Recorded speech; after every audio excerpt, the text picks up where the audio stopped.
News and commentary? Are you tired of CEOs telling you what to think, who to hate, and who to vote for? Well, welcome to the Rick Smith Show. We don't take orders from some boardroom, and we don't do focus groups or talking points. We don't work for them, and we never will. I'm Rick Smith, and I work for you. Join us daily at thericksmithshow.com and download the podcast and never miss a minute. It's time for the Rick Smith Show. Now, here is the voice of the working class, Rick Smith.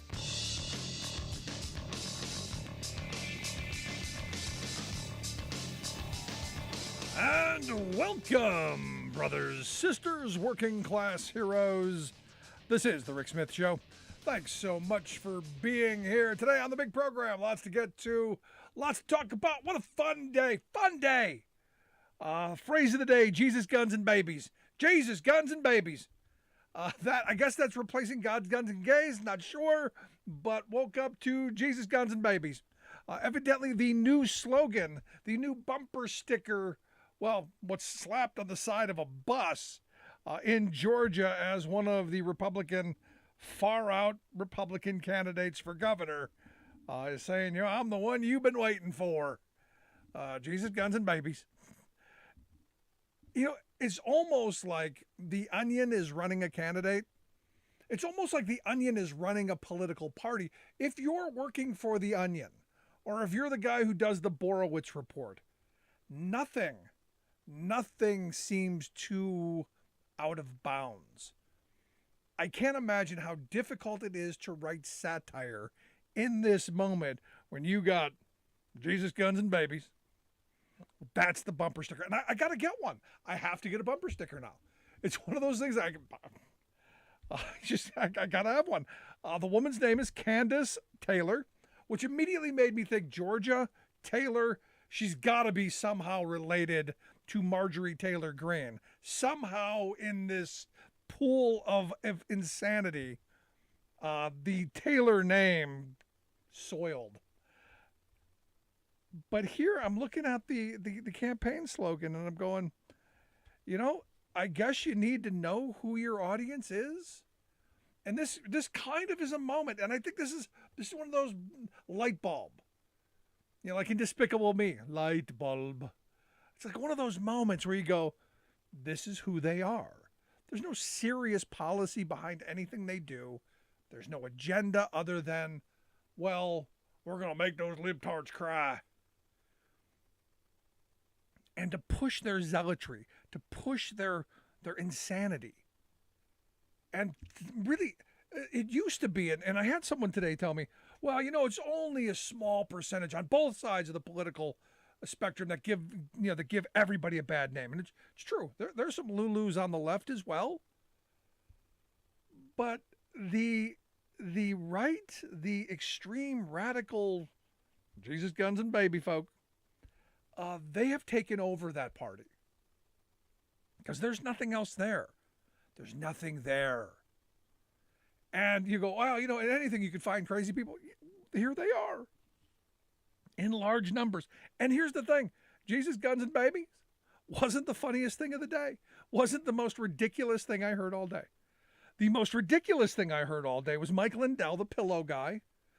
Again, the pillow guy, who we talked about yesterday, decided he was going to drive a truck, going to get a truck full of 10,000 pillows.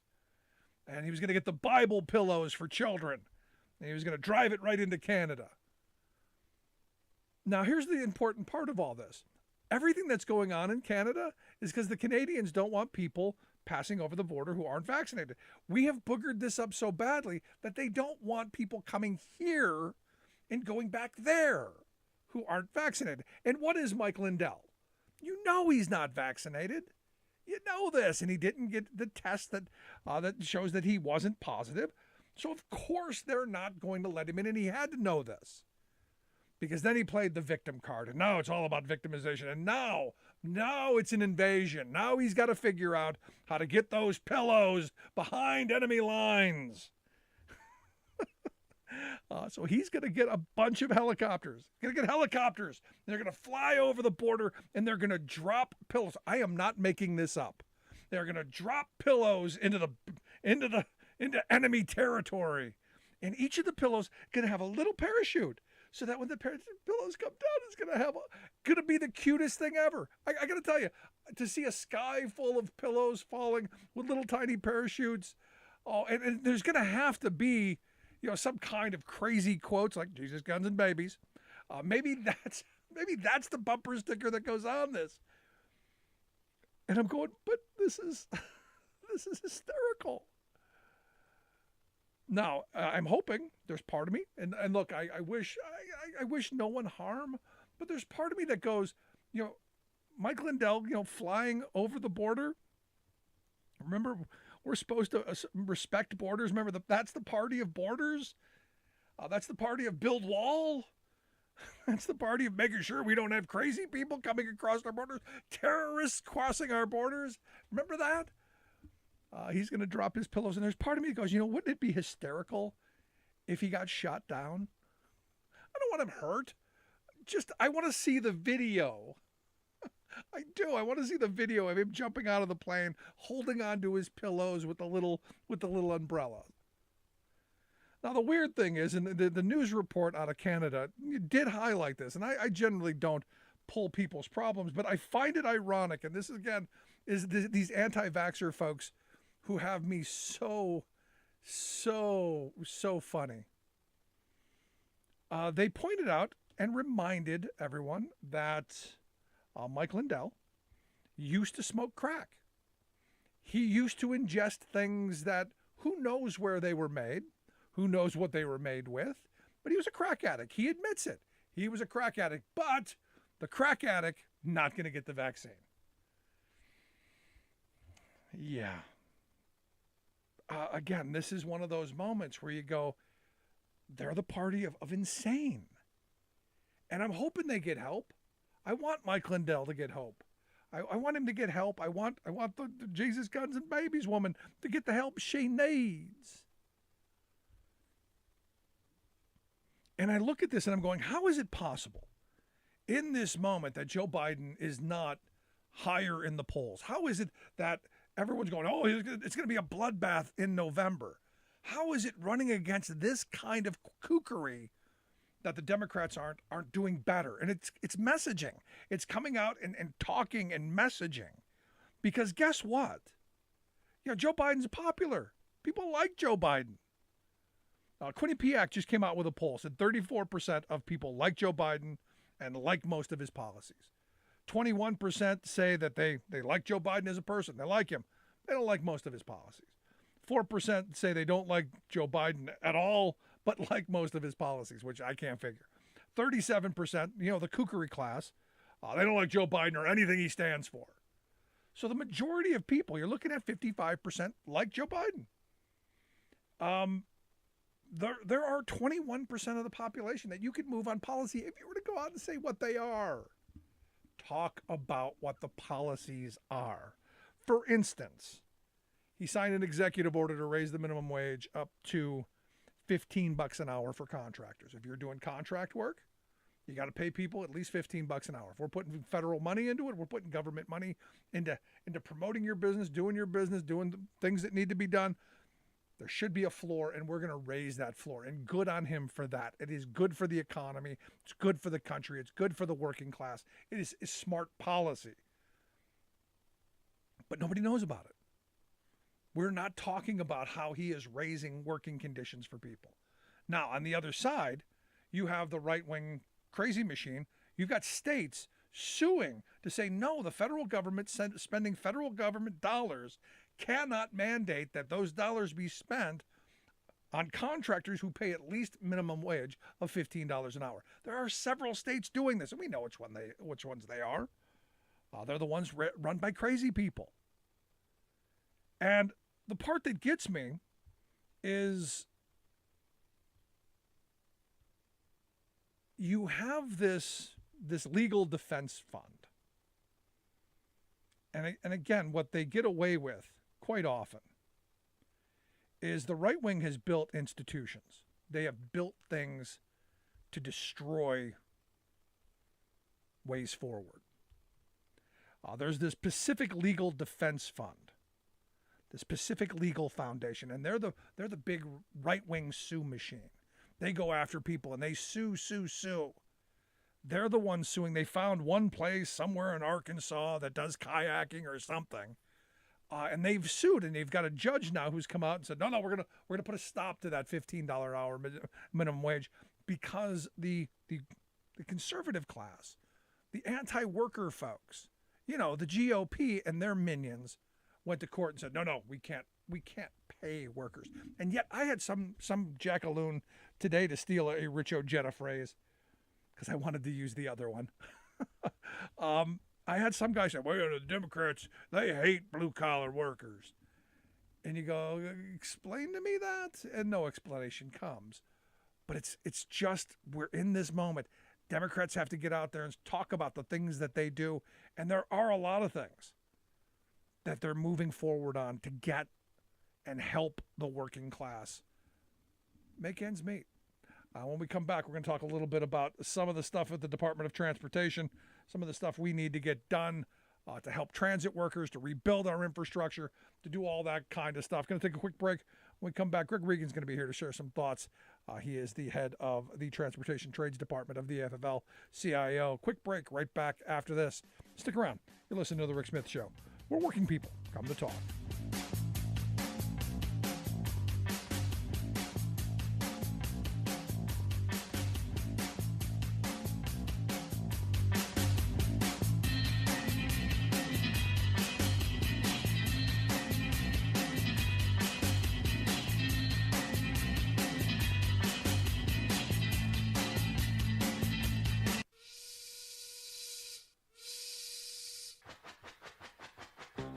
If you're a fan of the show, you've heard our labor history in 2 segments, and you can hear them on the radio pretty much anywhere in the U.S. Labor history has never been more important than it is right now.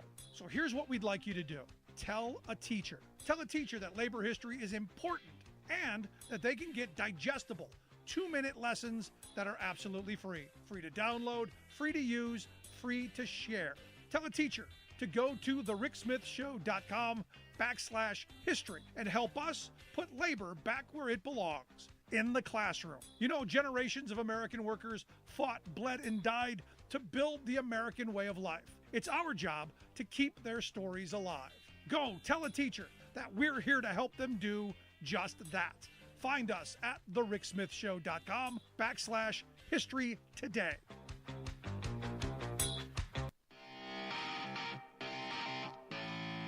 Welcome back to The Rick Smith Show. Now, here is Rick Smith.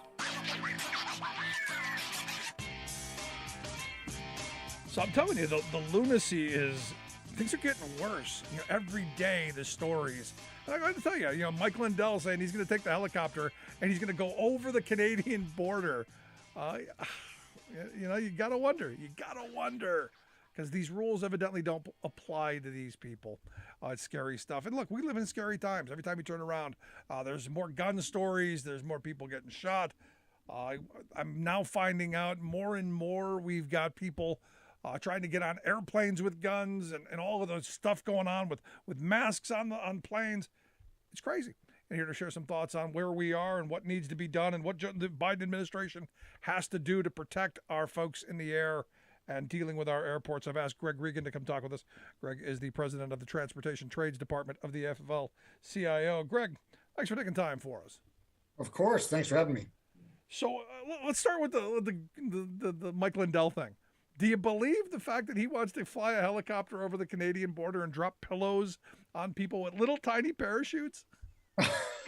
Well, look, if you're going to waste your time on stuff like that, I guess there are worse things in the world. But you're right. The entitlement here, the idea that we're, the sense that we're all in this together, I feel like should be something that we all are embracing. But it's depressing when people are getting this outraged over something as simple as this. Yeah, it's crazy. Now, the gun issue is not funny. And I understand you testified in front of Congress recently over the fact that things are getting worse. How bad is it getting? It's really scary. We have 6,000 guns were confiscated in the last year by TSA security checkpoints at these checkpoints. 86% of those were loaded. Many of them had a bullet in the chamber. And at a time when we're seeing all of this outrageous behavior on board aircrafts and in airports where people are being assaulted and yelled at, the fact that we're introducing guns to that is just mind-boggling. So it should be a wake-up call, frankly. No, it's one of those things that, I'll tell you is frightening, because the rhetoric that we're hearing, this heated, this amped up rhetoric.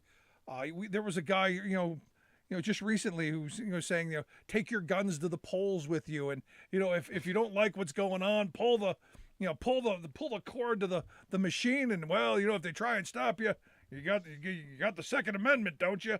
This kind of mentality that is festering on the right with the gun fetishist. And look, I own a gun. I don't need to carry it with me everywhere I go. I've got one in the house. But this kind of fetish thing and this want to create chaos, really disturbing.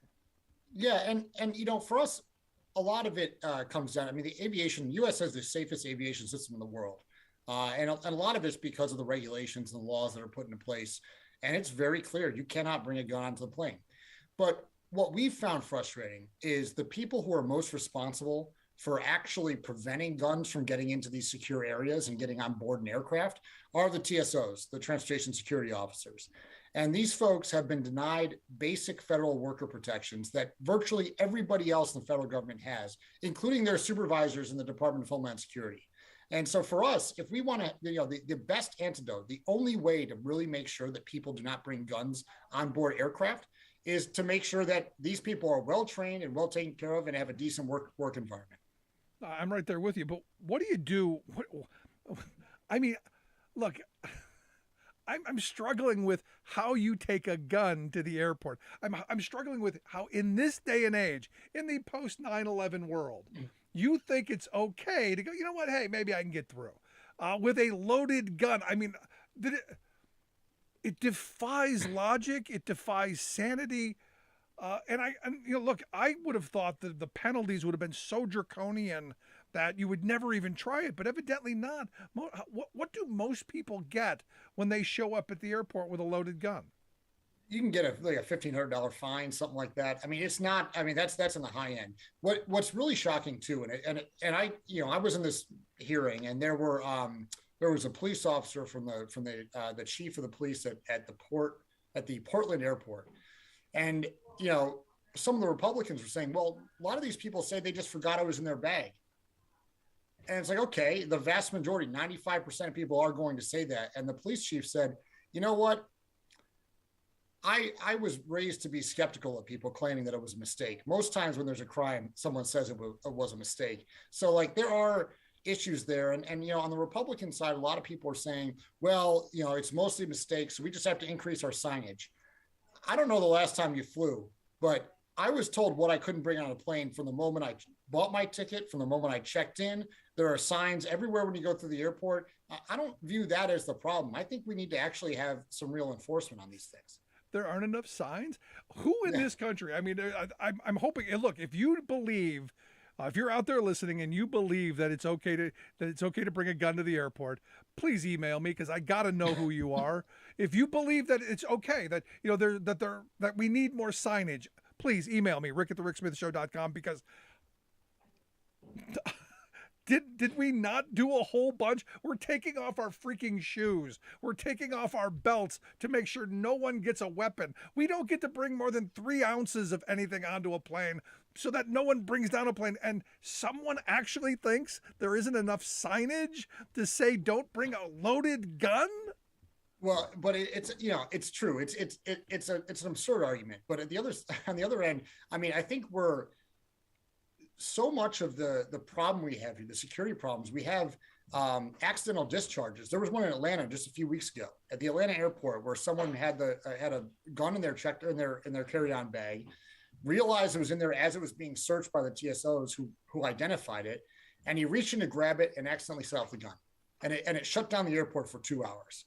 And heaven forbid somebody got shot there. and that as a mistake. But I mean, that is the innocent side where there's a mistake. But we need to actually make sure that the people are paid so they can prevent people who mean to do us harm by trying to do this stuff. No, I'm with you with that. But here's the thing. I'm of the zero tolerance mentality. A gun to me is something so deadly, so lethal, so important that I don't know how you forget. I don't know how you forget. I just forgot. It was, it was like the lipstick in the bottom of my wife's purse. It was just there. Who knew it was there? Who knew? I'm sorry. With gun ownership, with carrying a gun, I believe you have a right to it, but you also have a massive responsibility, and I think you should be held to that. No, I agree with you. And what scares me is that you start seeing all these assaults that are happening on board aircraft. You start seeing people, if you have multiple instances of people that need to be restrained in their seats via duct tape or whatever way, and then you start adding firearms to that is terrifying to me. And so this is something that is not only a problem for our members and for the people that are doing the work, but also for every single passenger that goes on board an aircraft. And we all want a safe flight. Nobody's hoping for a wild card here. So, we need to make sure that the people are paid well, they're treated well, they have the resources they need to actually get this done. And frankly, I think we need to really enforce it so that people, the next time somebody accidentally brings a gun on board and gets caught in their checked baggage, they get levied with a pretty big fine. And then people start thinking a little bit clearer. See, here's where we differ. Here's where we differ. I think you bring a gun to the airport, we got a room for you, and it's got a nice view of other rooms, and we give you a nice pair of bracelets. I'll guarantee you spend a couple of months locked up behind bars, you won't bring that gun back to the airport again. You pass a law, so you bring a gun to an airport, you lose the gun and your right to have a gun. Maybe then people won't be bringing guns to the airport. I won't disagree with you there. I think that to whatever extent we can prosecute on federal law, those should be used, because at this point it's gotten way out of hand. Yeah, because I'll tell you, I'm looking at some of these videos, and I got to tell you, some of them are very entertaining. Watching the Karens and the Kens lose their mind at the flight attendants, whom I don't wish that kind of treatment on anyone. But I now imagine adding a gun to that mix. Seeing these drunken idiots go off on their blathering round of it's my right, the Rand Pauls of the world, and jammering according to him. Sorry, I say draconian, law and order, come down hard on them. So last question I've got for you, how do we make sure that this gets through? Is there a push to do some of this, or are we going to end up with just more signs? No, I think we're going to see, and we've been pushing for this across the board when it comes to unruly behavior on onboard aircraft and in airports. And this is part of that push to make sure that we are actually using every tool at our disposal from the federal government's perspective to prosecute people within the authority they have, to make sure that people are actually being held accountable for acting like children, and actually very dangerous children when it comes to how they're flying. So I think this is part of that. It's true whether you're going to how you behave on board an airplane. It's true whether you're going to assault the customer service agent, and it's true with how responsible you are in terms of what you try to bring onto a plane. So I think the Department of Justice is going to be a big part of this, to make sure that we are actually using the tools that we have to deter this behavior and hold people accountable. No, we most certainly need to hold people accountable. And look, like I said, draconian rules. To me, it's stupid that someone would go, oh, I forgot, I didn't know. Just nuts. But Greg, I appreciate the time. Good stuff. All right. Thanks, Rick. Our good friend, Greg Regan. Make sure you check out the work that they do over at the Transportation Trades Department of the AFL-CIO, ttd.org, their website, if you want to check that out. Going to take a quick break. Right back after this. Stick around. You're listening to The Rick Smith Show. We're working people. Come to talk.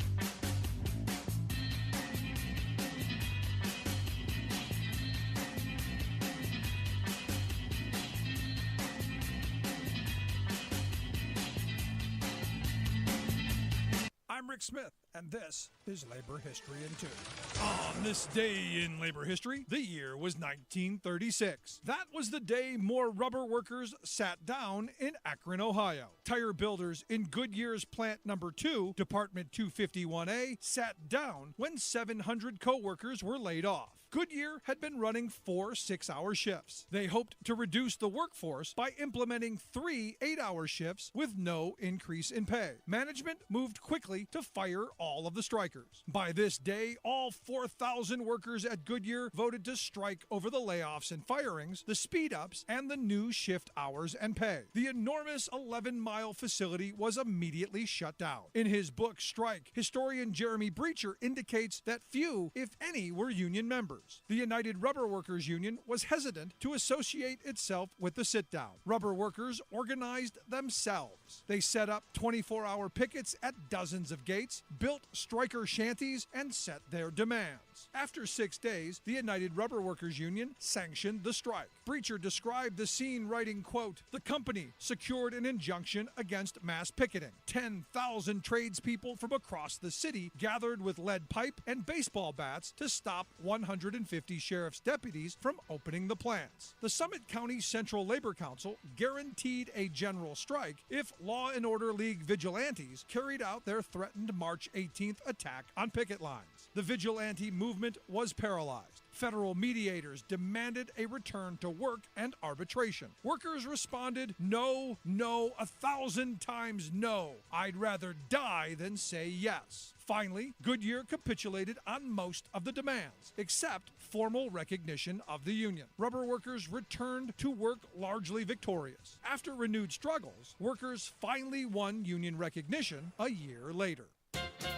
In this year's Olympics, the top team performance has been corporate America's breathtaking double-twist ethical backflip. This group of corporate giants loudly tout their code of ethics, pledging to stand against repressive regimes that abuse human rights. But here came the Beijing Olympics, posing a direct test, and they flopped. Human rights advocates worldwide had asked that corporations withhold their sponsorship of the propagandistic use of the Olympics by China's brutally oppressive rulers. CEOs were simply asked not to endorse a Chinese dictatorship that is routinely committing acts of genocide and political suppression against Uyghurs, Tibetans, Hong Kong citizens, and others under their rule. Corporate leaders would not even have to speak out or publicly stand up to the oppressors. Just don't show up. Don't pay millions of their shareholders' dollars to link arms and reputations with rank repression. Well, if you've watched any of the Olympic broadcasts, you've seen which side corporate America chose. They've done a collective backflip from the high ethical bar of human rights into the pits of crass, unprincipled commercialism. A who's who of America's corporate all-stars are flying their flags in Beijing, having paid more than $1 billion to strut their stuff as sponsors of the regime's Olympic show. It looks bad, though, to admit that they value money over humanity, so sponsors are piously proclaiming that sports should not be politicized. As one put it, offending China's autocrats, quote, would not advance the cause of sport in which our commitment lies. Really? How sporting is genocide? Another barked that, quote, nobody cares what happens to Uyghurs, okay? No, it's not okay, and also not true. Yet another declared ski and sport have no business in politics. It's common sense. This is Jim Hightower saying, no, it's cowardice.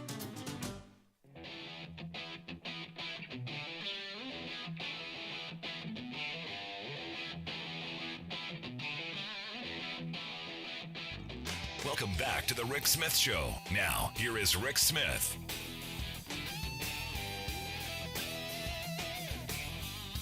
So evidently nearly half of all bald eagles suffer from lead poisoning. And if Georgia gubernatorial candidate Candace Taylor had her choice, it would be 100% of lead. Because after all, Jesus, guns, and babies. And I gotta wonder if she's related to the other crazy Taylor from Georgia, Marjorie Taylor Greene. just gotta wonder. The birds of the flock, man. Birds of the flock. Here to share some thoughts on the top stories of the day and Jesus, guns, and babies. I've asked our good friend Sarah Burris to come talk with us. Sarah's a reporter over at RawStory, where she does fabulous work. Make sure you check that out at rawstory.com. Sarah, thanks for taking time for us. Hey, happy Thursday. Jesus, guns, and babies. Jesus, guns, babies, person, cameraman, TV. How crazy is that? And I guess, look, this is in a very short little bumper sticker kind of slogan, which Republicans are masterful at. They have really drilled down to the core of what the GOP is today. It's all about extreme religiosity. It's all about guns and their care of the fetus.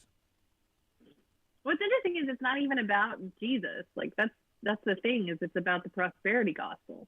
It's about worshiping the almighty dollar, and your $600,000 hidden behind the commode in the toilet. There is really no true meaning of Christianity behind the evangelicals anymore. It's just a bunch of hypocrites who and carnival barkers, basically. Yeah. Before we get to the serious stuff, I wanted to get your thoughts on I got to get the crazy out of the way. The Taylor. You think she's related to Marjorie Taylor Greene? Think maybe they're blood sisters or something? Crazy sisters of the coven, something like that. It's possible. I could definitely see them, out there in the middle of Georgia dancing naked under a full moon. There's nothing wrong with that, and I hope the folks enjoy doing that. But here's my other question. She wasn't the craziest thing I saw all day. Mike Lindell saying that he's going to invade Canada to drop pillow bombs with parachutes on the Canadian truckers. My mind went to 1,000 different places, and then I wondered, would the Canadians shoot him down? That's the thing that was so weird. Is it's like, why would you need? I went way down the rabbit hole of this. Like, why would you need parachutes for your pillows? Because you're not going to kill the pillow when it drops, right? If your pillow is all that great, then surely if you dropped it from, a couple thousand feet, it would survive, right?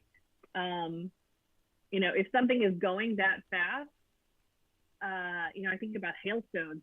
Hailstones are heavy. They come out of the sky. They hit you in the head. You could die. Could that happen if the pillow was dropped from a high enough height? Like, what is the math on that? Yeah, could you get killed from a falling pillow? And my mind was, does it come in? Are we talking about all of the pillows in one giant box with a parachute, or each individual pillow with a cute little parachute, which would be adorable? And are these like twin size bed pillows? Are these king pillows? Are they European size? Are they a throw pillow? But the funny thing about Mike Lindell is he is banned from Canada. They told him he couldn't come in Canada because they didn't want his nasty disease, which I think is amazing, because that just brings all of this home, right? Like the anti-vaxxer stuff, and then Mike Lindell saying, no, you can't come to Canada. Well, it's the whole reason that the protest is going on, because Canada will not allow their truckers to come into the U.S. and then return unless they've been vaccinated.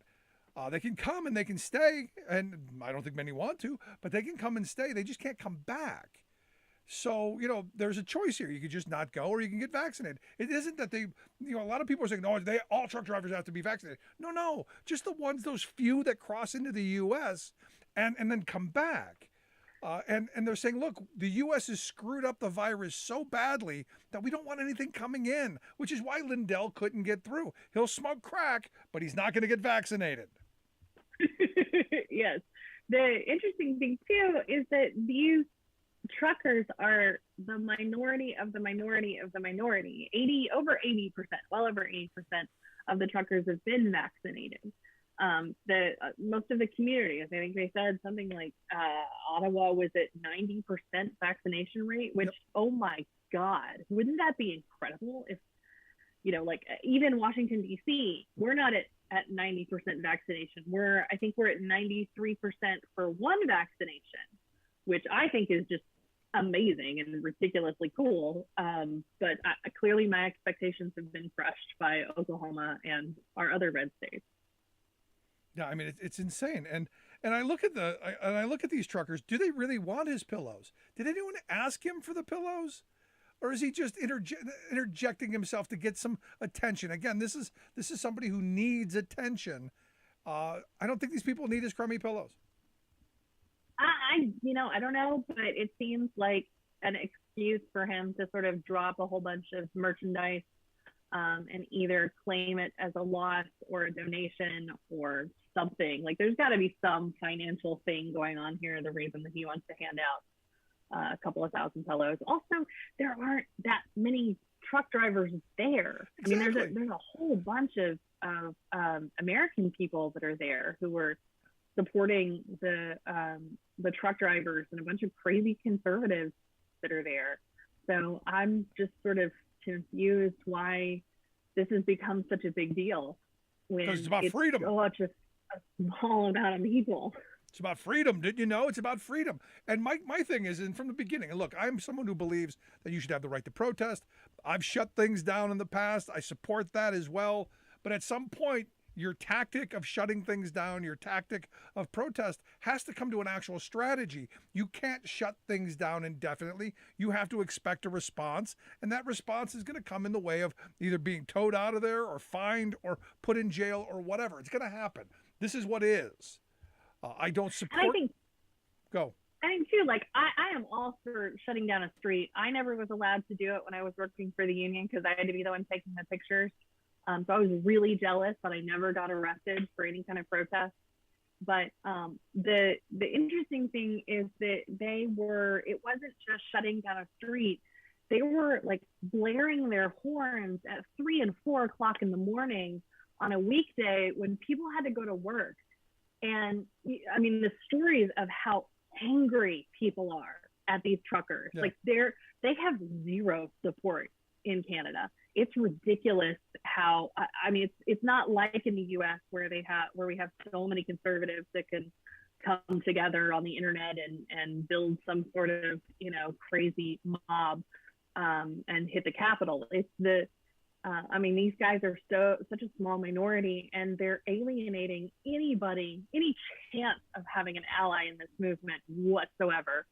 So, I mean, Canadians are typically very sweet, thoughtful, polite people. That's the stereotype of them. So I think this is a little bit weird that you hear about these really awful trucker people hacking everybody off. No, I mean, it's amazing.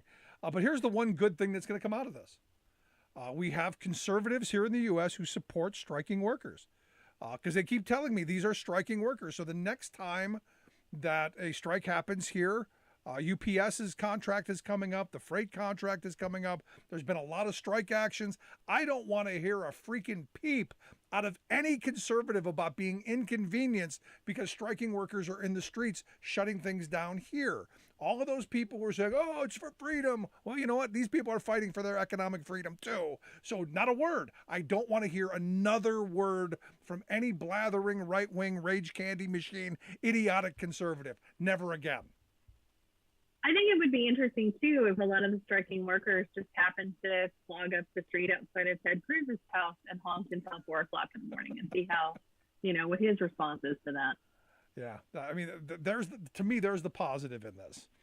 So we'll see where this takes us. I do want to get some of the more serious stuff. And you're listening to the Rick Smith Show. If you're just now joining us, make sure you grab the podcast at thericksmithshow.com. Never miss a minute. Subscribe, share, all of that stuff.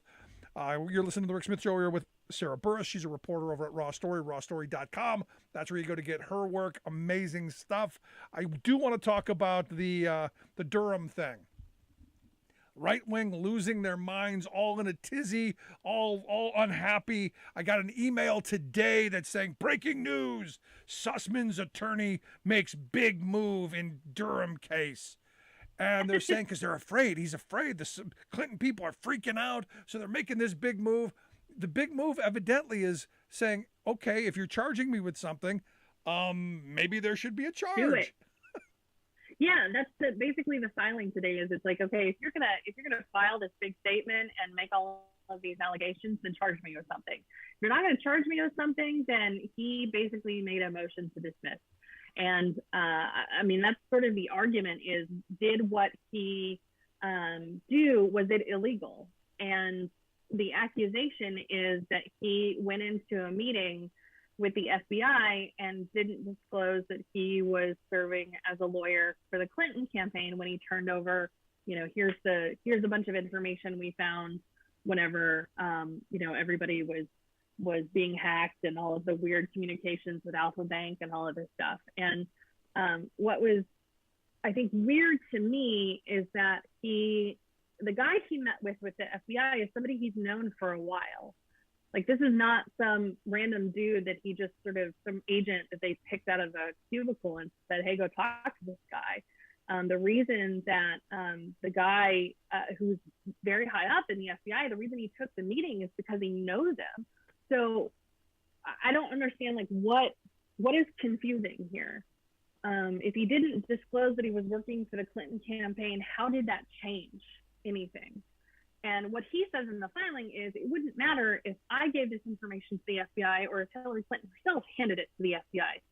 The FBI is going to investigate it. And that's basically what Baker said in 2018 when he testified to the House Oversight Committee was, this was something that was concerning to me. So I handed it to an investigator, which is basically what happened. It was their job.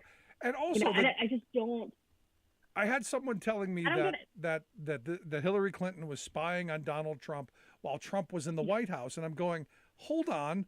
Do you know what your timeline is? Do you actually know what you're talking about? And the answer is no, because what the blathering rage machine's been throwing out is that Hillary Clinton was in her basement with her secret server, hacking into the White House computers, which isn't anywhere close to reality.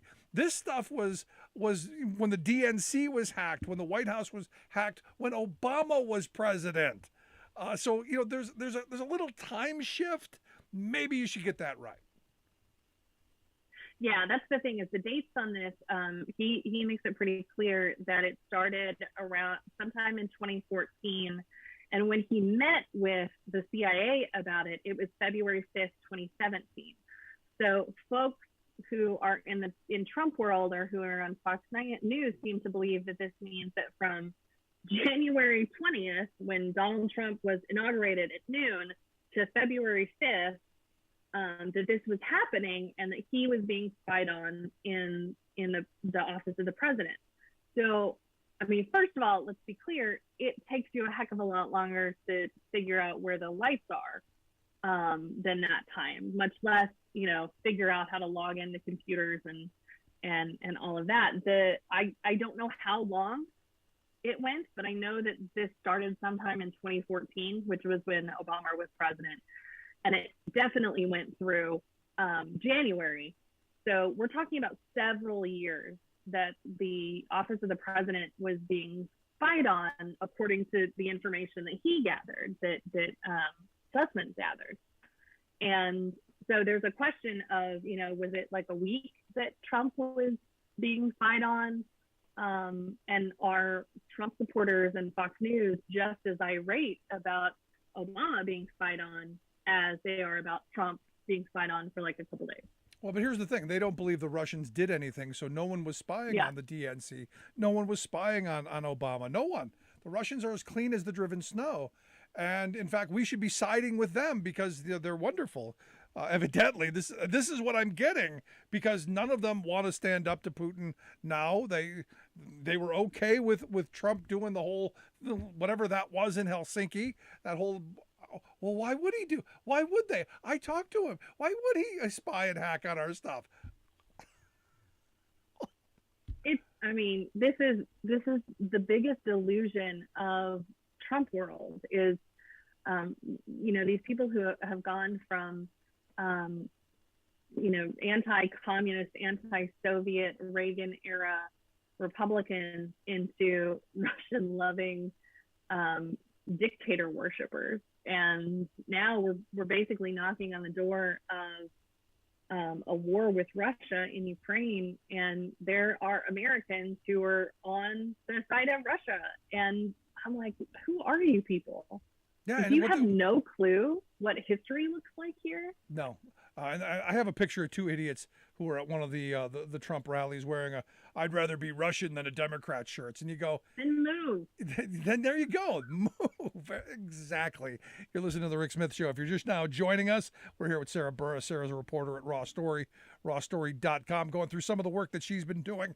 If you want to check that out, rawstory.com. If you're just joining us, podcast, get the podcast, subscribe, share, like, all of that stuff. Now, I did want to get your thoughts on not a great week for the Trump folks at all. When your accountant says, we're no longer standing by any of the work we did because we can't verify any of the stuff that you told us. Not really a great day if you're the person who signed on that dotted line. And this is like a serious PR disaster. The weird thought that I had in my head is that was interesting is that the paper was dated February 9th. So, they got this paper a while in advance and knew that this was going to happen. And so I wonder if that had any reason why Durham just sort of randomly sent out this random filing that made a bunch of accusations, provided no evidence, and didn't indict anybody. But this whole weird story about his accountant is, I guess what he was doing is just handing over his information, his financial information, saying, here, this is all true. Believe me, wink, wink, nudge, nudge. And they just agreed to support all of his financials based on what he said. And that is just absurd to me. And I talked to a banker, a bank vice president this week, who basically was like, this is how, bad loans happen. This is basically how bank crashes and the mortgage crashes happen, is you end up with these bankers who go out on the golf course with Donald Trump and smoke a cigar and try and go back to their board and say, he needs $20 million. He's one of us. He's a good old boy. Let's hand him a check. And they don't do the due diligence to figure out if anything is true. And you can start to see this in some of the evidence that we've seen with the New York case is the appraisers, the emails that they were exchanging, the conversations that they were having about, the sketchy accounting that was going on here and the questions that they had. So, this is just the beginning, I think, of even more financial problems for Trump. And honestly, I would not be surprised if this whole thing just shuts down the Trump organization, because I don't know what bank loans to you anymore. Like, he's going to have to go to oligarchs to get money, because there's no bank that's going to, look at this and be like, dude, your accountant dropped you. We can't trust you. No, I'm right there. And now we find out that the Trump and the kids are going to have to testify in this New York AG's investigation. And I want to see that, because the first thing is, Donald Trump's going to plead the fifth. And I'm going, I don't know. I think he's arrogant enough. At least I hope he's arrogant enough to go in there and go, no, I can do this. Oh my God, I hope so. That would be such a glorious thing. But you remember Eric went in there for 6 hours and declared the fifth over 500 times. Yeah. And then they tried to say that he couldn't do that Donald Trump couldn't do that, and that's the reason that they had to get rid of Letitia James and throw this whole case out and all this other stuff. And it's just a complete farce, and the judge basically called him out on it. They're going to end up taking this, I think, as high up on appeal as they possibly can. So I'm curious to see how that will go. But ultimately, if he ends up having to testify after spending years and years trashing people who plead the fifth, calling them mobsters, saying that nobody pleads the fifth unless they're guilty, like, what is he going to do? There's really no space for him here. Oh. And the other part of this is too, if he declares the fifth in the AG case, then the Manhattan District Attorney can bring that up in his case. And what they are allowed to do is they're allowed to read the question and that Trump pled the fifth to, just for context purposes, so that the people who are in that case will know, how Trump answered these questions. And it's just there's no win for him here. No, I mean, when your criming spree comes to an end, it usually comes in a lot of different directions. And I think the one thing that could get him is the accounting thing. All of the stuff he did while he was in office, we're not going to go after and prosecute. We just don't do that. That's not going to happen. I think the tax thing is what possibly is going to have legs. Again, Al Capone, got away with murder multiple times. We got him on tax evasion. This could be that. I think Fulton County too. I really think that will be, a bigger issue than folks are thinking than it will be. I don't know. I think she said that sometime in May or early summer is whenever she's going to start, handing out indictments and issuing subpoenas and that kind of thing. So I'm curious to see how that will go. But I have a lot of faith in that case as well. Yeah, see, I don't have as much faith as you do in that. I just don't think we're going to go and do anything while he was president. I think it's going to be the business stuff that ends up jumping up and biting him. It's on tape. It's on tape. It is. I know. I know. And I wish I could believe that we would even pursue that. I just don't. And that's where, we're probably not on the same page. Also, the inauguration stuff. I see that Weisselberg, he has been told he's going to have to give a deposition. This could be a real problem for the Trump organization and Trump as well. Yeah, and this becomes a question for they're basically going to ask him what he was seeing from the inner workings of having the inaugural committee pay for a whole bunch of Trump properties and Trump events at Trump's basically he's self-dealing, right? Like that's the accusation here. And the excuse that I guess his lawyers gave was, well, Alan doesn't really know anything about the hotel in Washington, so he couldn't really answer any questions about what was happening with the inauguration. I'm like, he's a CFO of the whole organization, all of the Trump organization. He's the CFO. And you're telling me he doesn't know anything about the financials of one of the largest Trump properties in the United States that's right down the street from the White House where Trump was moving. I can't, and after it just opened, this is just bonkers to me that they're trying, that's the what they're trying to go after. And, when Weisselberg testified to the AG, he pled the fifth quite a bit. So I don't know if that's something that he could do here. I guess we'll find out. I don't think in one of these I don't think in one of these depositions you really can plead the fifth, can you? If there's, well, we'll find out. We'll see. I did want to get your thought on the big story though. The other big one, Truth Social. Did you get your Truth Social account? No, I did not. You didn't get. I thought very seriously about it, and then I found out you had to pay for it, and I was like, screw that. I signed up for mine. I didn't have to pay for it. Apparently, if you want to start using it, they're going to start charging like $4.99 a week, is what the release said. So yeah, I didn't see any of that when I signed up because I just wanted to see what some of the people are saying, and wow, the level of wow, oh my gosh, I know it's like crazy to the umpteenth power. Yeah, I should get it just to be able to pull some of the stuff that people are saying about certain issues, but I don't know, man. Like that sounds like something that would really twist my brain, and I don't know. I'm not a masochist like that, so. Well, I have to. I mean, you do this gig, you do it so other people don't have to. So I can come and I can tell you just how bad it is. You go, no, maybe I'm going to stay. I'm going to save my sanity. I'm not going to delve into this pit of the words. That pool of desperation and ick. Yeah, it just is what it is. Yeah. But I want to be able to read truth at some point. But we'll see. We'll see. I'm still waiting for the press release of Devin Nunes filing the lawsuit because he never got paid.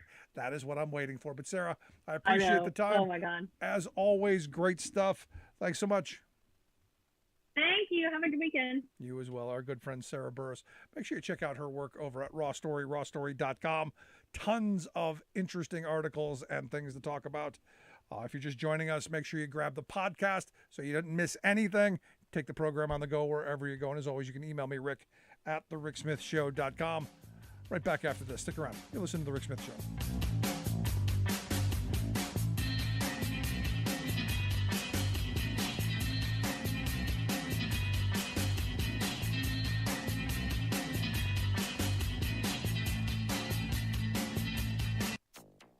This will happen no matter what we do about emissions.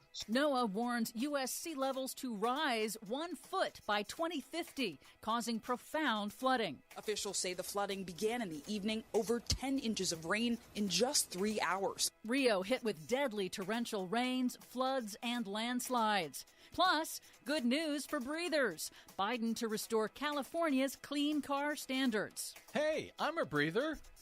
That's good news. All of those stories and more straight ahead from BradBlog.com. I'm Brad Friedman. And I'm Desi Doyen. Stand by for 6 minutes of independent green news, politics, analysis, and snarky comment. It's happening. That comet is arriving in slow motion, and we've got to do something before it strikes. Here's an idea, Michael Mann.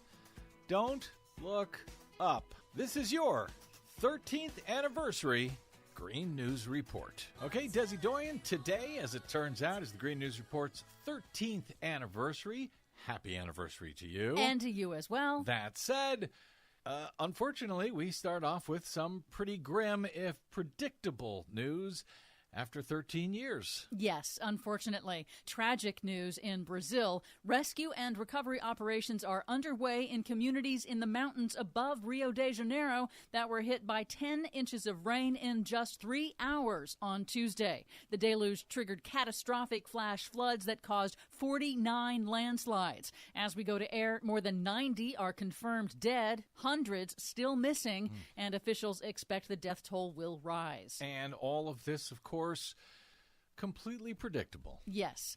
Speaking of predictions, here in the U.S., a new NOAA study confirms that U.S. coastal sea levels will rise on average by at least a foot by 2050, bringing higher, more intense storm surges and chronic high tide flooding. A foot in the next 30 years? Yes. NOAA scientists warn that America's coastlines will see sea levels rise rapidly over the next 30 years by as much as they did over the last 100 years. That is due to man-made climate change and land subsidence caused by removal of underground oil, gas, and water. I say we just ignore all of these predictions. It's working out great so far. Major coastal cities, especially along the Gulf and eastern seaboard, will be hit with costly floods even on sunny days, as much as 10 times more often. In a press conference, NOAA Administrator Dr. Richard Spinrad was blunt. This will happen no matter what we do about emissions.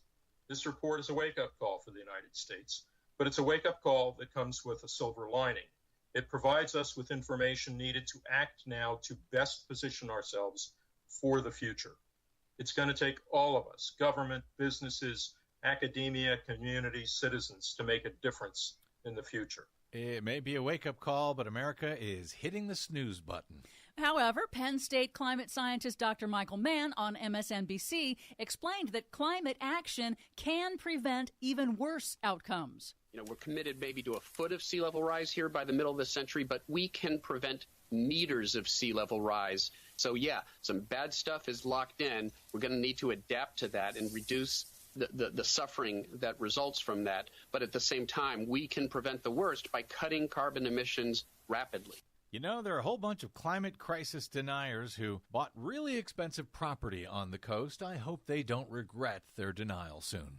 But some good news. The Biden White House this week unveiled a suite of policies aimed at overhauling and decarbonizing the U.S. industrial sector in order to reduce its climate-warming pollution. Sweet. The Buy Clean initiative will leverage the federal government's massive purchasing power to generate demand for cleaner steel, aluminum, cement, and other materials, all made in American factories. The Atlantic reports that the administration will act as an investor and consumer, including actually building factories in the U.S. to spur innovation.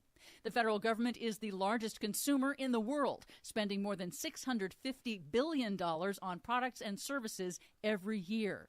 Finally, some good news for breathers. The Biden administration is restoring California's special authority to set its own tougher standards, limiting carbon pollution from tailpipes, which had been revoked by the Trump administration. Plus, the Biden EPA will tighten federal pollution standards for heavy trucks and buses, the biggest polluters on the road, for the first time since 2001. So the federal government is stealing all our good ideas out here in California.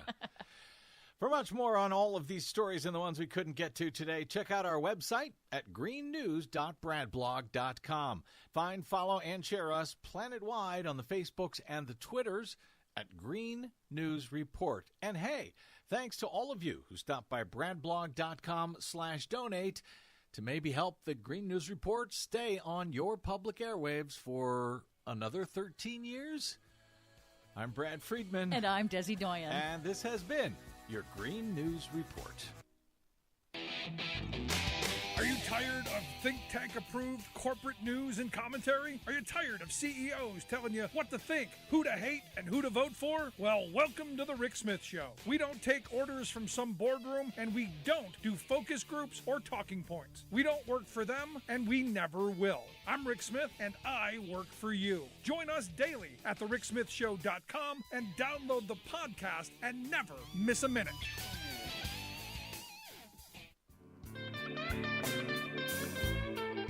Welcome back to the Rick Smith Show. Now, here is Rick Smith. So as I said in the last segment, the reality is of this moment with what's going on up in Canada, I don't want to hear another conservative tell me about blocking roads or shutting things down or striking workers who are blocking an entrance to a plant. I don't want to hear it ever again, because you've now come full out in favor of it. You're all in favor of it. So no more. And which, look, I'm in favor of myself. I've shut things down. I've occupied capitals. I've done those things. In fact, 11 years ago today, I was on my way to Wisconsin to do just that, where we took over the Capitol in Madison to fight back against Act 10 and all the stuff that Scott Walker was doing. All in favor of that. Difference is that was a tactic, moving an agenda, trying to stop our government from doing something. Didn't shut down the world. But we got a lot to talk about, and here to share some thoughts on maybe a little bit on what's going on up in Canada, but also what's happening here with our working folk. I've asked Jordan Zakarin to come talk with us. Jordan is the chief cook and bottle washer over there and does some fantastic reporting over at More Perfect Union. Jordan, thanks for taking time for us. Thanks for having me as always, Rick. So give me some of your thoughts on the on what's going on up in Canada. Well, like we were saying before, they're lucky they're white for the most part. B, we see time and time again here in the United States, as you mentioned, unions picketing and striking. And how often do courts allow injunctions and force picketers away from their work site, away from their place of work where they're picketing? We saw it in the Kellogg's case. We saw it with John Deere. We saw it, with King Soopers in the Kroger filed for that in Colorado last month. And so over and over again, courts say that workers can't picket at all in front of their place of work when they have the right to strike. Imagine if that was the case, that was being used against people in Canada, blocking up international highways and entire cities. So like you said, you don't want to hear from conservatives when Ron DeSantis he signs a law last year that allows people to mow down protesters on the street without any consequence. When just now in Ohio, they're passing a law that allows people, that makes it illegal to quote unquote riot, which is actually just for people protesting in one place.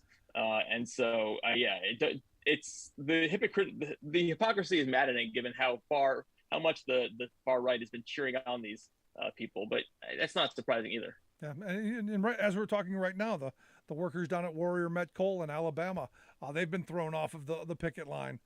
I didn't hear a conservative coming to their defense. But again, it's not about that, because it's about freedom, Jordan. It's about freedom. Nothing else. It's about laws freedom. don't apply when you're defending freedom.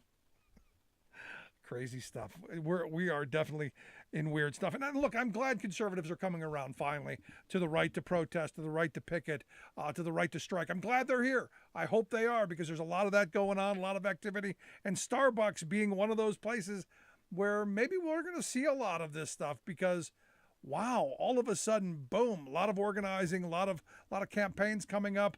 Tell me what's going on. Yeah, actually, earlier this week, there was some protests and some marches in defense of what they call now the Memphis 7.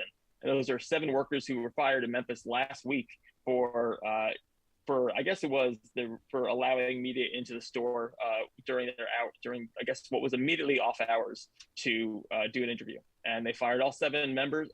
They fired 7 pro-union people there, including every member of the organizing committee. And none of them had any prior offenses. They all had won awards before.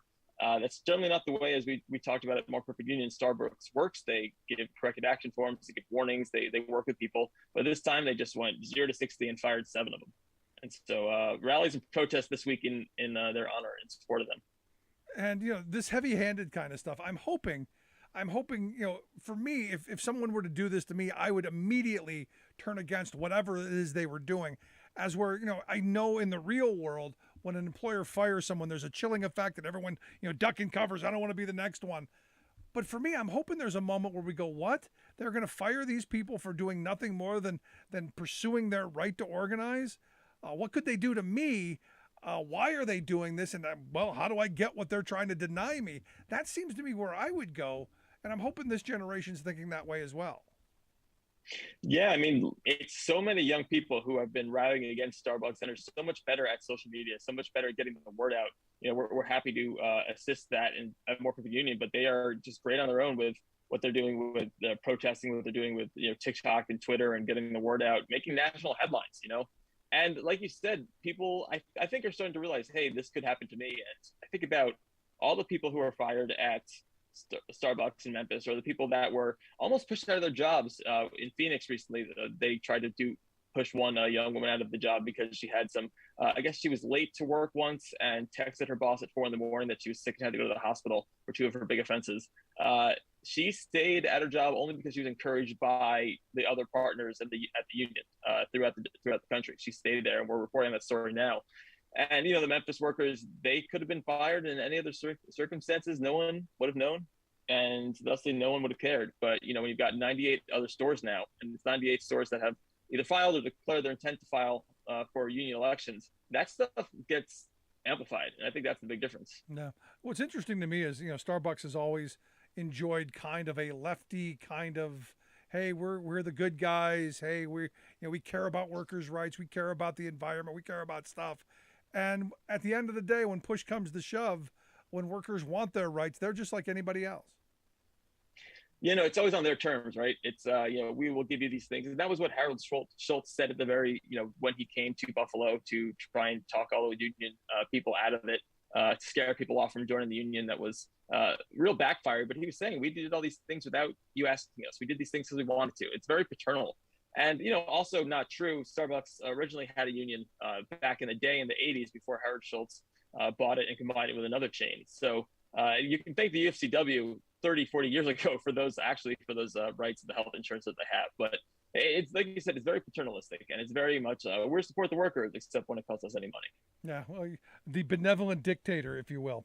And this is the thing. There are no benevolent employers. And I keep trying to say that to people. Sorry, there are no benevolent dictators. The only thing you get is what you demand and what you get down in writing. And I keep saying this is a moment where this organizing, this kind of movement has to even explode further, because I think next year we're going to start seeing even more of the wage increases that have happened over the last couple of years be clawed back.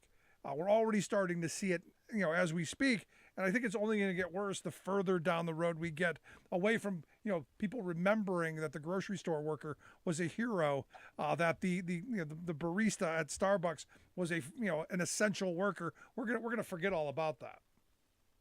Yeah, in I think it was in January, workers at the Elmwood location, the first one that unionized in Buffalo, they walked out because they didn't feel like they were getting proper COVID precautions. They were not getting proper protection. They had so many people in their stores because Starbucks had hired so many new people to try and dilute the union vote and bust the union. And they said, if you guys really cared about us, you would actually, if you actually practice what you preached, you would, give us more masks. Give us paid time off if we were sick. With COVID, close down the store for a few days just because we are not doing well. And the same thing happened in Mesa. The same thing, not a walkout, but that's why they unionized in Mesa, because of the terrible conditions and people were sick and they wouldn't let them call out while they were sick. And so, yeah, there is no, here we're family, right? There's none of that. People like to say that, like to say, oh, we don't need a union to talk with one another. But they'll use third-party apps and message systems and people who are hired by the company to deliver that message, which is pretty ironic. Now, how many Starbucks across the country are unionized? I mean, there are thousands, a couple thousand stores across the U.S., right? Yeah, there are almost, I forget how many thousands of stores are across the country. It is a lot, and most of them are owned by Starbucks. 98 now have announced their intent or have filed for a union election. There have been 3. So right now there have been, 2 stores did unionize, voted yes. One got so busted up with new workers that the vote got diluted. They just lost in Buffalo. 3 more right now are voting in Buffalo. 3 more stores are voting in Buffalo. Mesa on Wednesday was supposed to have the results announced of their vote, but the NLRB has not ruled yet on a request to, I guess, object to the election that Starbucks made. That they will reject every single time. NLRB just being slow for whatever reason, and there's voting going on in a few other places. And so 98, but it keeps popping up every day. It's hard for us that we keep trying to publish a map, right, where we show each happens, and we have to keep redoing it. It takes so long for us to wait for a quiet moment to actually put out this map, because you just keep adding to it. That's a good thing. It's a good thing. You're listening to the Rick Smith Show. If you're just joining us, I'm here with Jordan Zakarin. Jordan is a media producer for More Perfect Union. You want to check out the work that they do. perfectunion.us is the website. We'll get links out on social media where you can check out the work that they do. In looking at Starbucks, Jordan, I go, at some point, is there a tipping point to where they go away from being hostile and trying to intimidate people to where they just finally go, you know what, maybe it is in the best interest of our employees to negotiate with everyone in a master contract instead of having all of this stuff that goes on, so that they can come out and be the good guys. Look, we're paying decent wages. We've got decent benefits. We're the good guys now. Do you ever see that happening? Well, what's happening right now is that they're really playing hardball with the bargaining committee in Buffalo, the 2 stores, right? They're working really hard to, basically they said, let's not talk about finances first, let's talk about other things, work conditions. And then they blast Buffalo for not coming with, economic terms, right? They're playing hardball. They're being difficult. They're, being, just trying to give them a tough time, and telling other unions or other people that are trying to unionize, saying, wait till you see what happens in Elmwood and Genesee's, the other store. See what that contract looks like. See if you like it. But right now they're using bargaining as a way to stop other people from unionizing, saying there's nothing guaranteed in bargaining. So as long as they can hold out from not having a contract, I don't know that they're going to eventually. I don't know, if they're going to ever give in.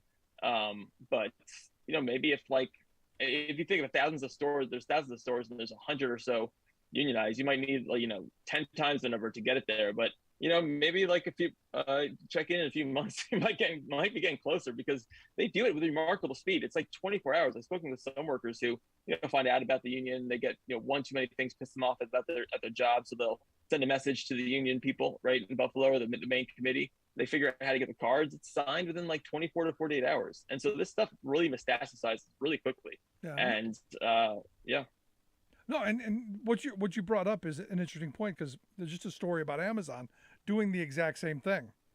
They bring in these union busters who say in these captive audience meetings and say, well, you might have, bargaining isn't going to get you everything you want, because, you might get minimum wage. And you go, no, that's not how that works. But hey, nice try. Yeah, no union or bargaining committee is going to especially when you're looking for a first contract, take less. I know that over the years, it's been difficult for a lot of the unions that have not had, gotten the contracts they'd want, whether it comes to, retiree benefits or whatnot. But when you don't have a contract in the first place, they're not going to accept less pay. They're not going to accept pay cuts. They're not going to accept benefit cuts. That would defeat the entire purpose. So last question I've got for you, in looking at this, how can people help, what should we be doing? I'm ready to go and get a picket sign and start marching out in front of my local, my local Starbucks, because, hey, I can now, and I can even shut things down, evidently, and there'll be no repercussions, and I'll have all the conservatives marching behind me, evidently. I can take my truck, too, and I can block the entrances, evidently. So what should folks be doing? Well, if you want to get your convoy ready, you can go do that. There's Starbucks based in Seattle, but if you follow their Twitter account, they're often holding rallies and whatnot. So if it's in your city, certainly you want to go do that. And I think it's a matter of just amplifying, right? And putting public pressure on Starbucks. I mean, this is like $1 trillion corporation that's multinational. This is not a company that is going to bow to anything but bad PR and bad finances, right? Those are the two things that are gonna hurt them. And so I think it's a matter of not letting these sorts of things. We see a lot with union drive, and far more than I do that that initial burst of momentum, no matter how popular it is, those things sort of die out a little bit in the public as they move on. And I think that the advantage that Starbucks workers have is that there's so many Starbucks to organize. They can keep doing this and doing this and doing this, but it will only have an impact if people, spread the word, share it, put pressure on, write letters to Starbucks, and, make that kind of public, that sort of thing that they can't ignore, right? That sort of thing that goes right to corporate, the sort of thing that they see it, whether it's response to a tweet or what have you. I think that's probably the best way right now. In addition to a lot of the Starbucks workers say they want their fair organizing principles respected. Stop the union busting, stop doing all those things, and allow them a chance to have their voices heard, as Starbucks always says. Yeah, good stuff. Jordan, I appreciate the time. As always, thanks for taking time for us, keeping us up to date on what's going on. I look forward to having you come back again real soon. Absolutely. Thanks for having me. Good stuff, Jordan Zakarin. Make sure you check out the work that they do over at More Perfect Union, perfectunion.us, the website. We'll get links out on social media. Quick break, right back after this. Stick around. You're listening to The Rick Smith Show.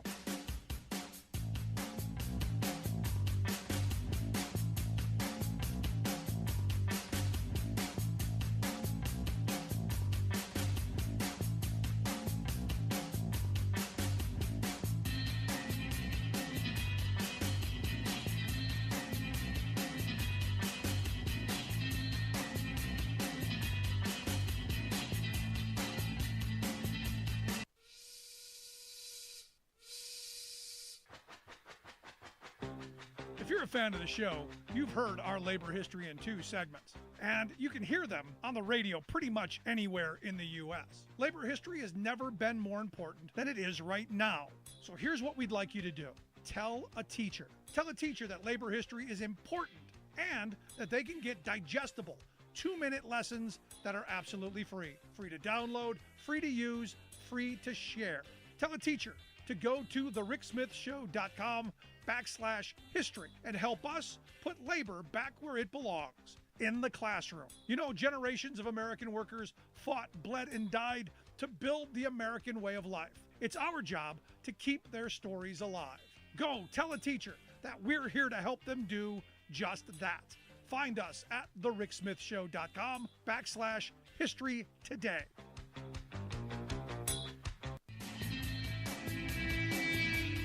Welcome back to The Rick Smith Show. Now, here is Rick Smith.